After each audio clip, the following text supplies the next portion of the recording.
रवि लामिछानेलाई प्रहरीले वरिपरिबाट घेरेको छ, उनलाई कैदी जस्तो व्यवहार गरिएको छ, तर पनि मुस्कुराएर भन्छन् तपाईहरु यस विषयमा धेरै चिन्तित नहुनुस् भनेर भन्छन्। हेर्नुस् त, छाती फुलाएर शिर उचालेर हिँडेको छन्। उनलाई विश्वास छ मैले जनताको लागि भए पनि छाती फुलाएर हिँड्नुपर्छ, जनताका लागि भए पनि शिर उचालेर हिँड्नुपर्छ भन्ने उनीमाथि एउटा धारणा छ, उनीमाथि एउटा हिम्मत छ।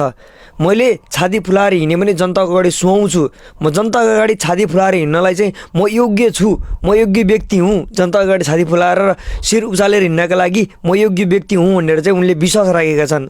यदि मैले छाती दोब्राएँ भने, मैले शिर झुकाएँ भने भ्रष्टाचारीहरू अझै माथि आउँछन्, भ्रष्टाचारीहरू अझै माथि उफ्रिन्छन्।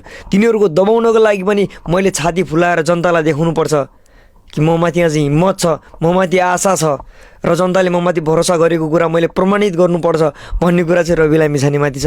ल हेर्नुहोस् त, सबैलाई यतिखेर पार्टी बचाउने अभियानतिर छन्, सबैले पार्टी जोगाउने अभियानतिर छन्, सबैले नाराबाजी गर्दैछन्, सबै बाहिर डुल्दैछन्, हो हल्ला मचाउँदैछन्, इथोल बिथोल पार्दैछन्। कसैलाई अधिवेशनको चिन्ता परेको छ, कसैलाई केही परेको छ। तर रासपाका र रवि लामिछाने हेर्नुहोस् त, रवि लामिछाने रासपाका अध्यक्ष जुन कैदी भएर बसेका छन्, बेकसुर उनलाई कैदी बनाएर राखिएको छ।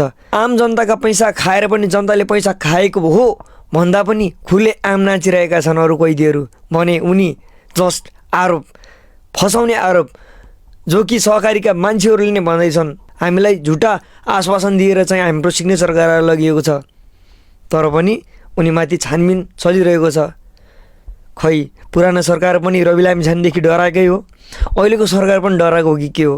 रवि लामिछानेलाई अझै पनि ओछ्याउँदैछ, दबाउँदैछ। तर रवि लामिछाने भने दब्ने पनि छैनन्, होचिने पनि छैनन्।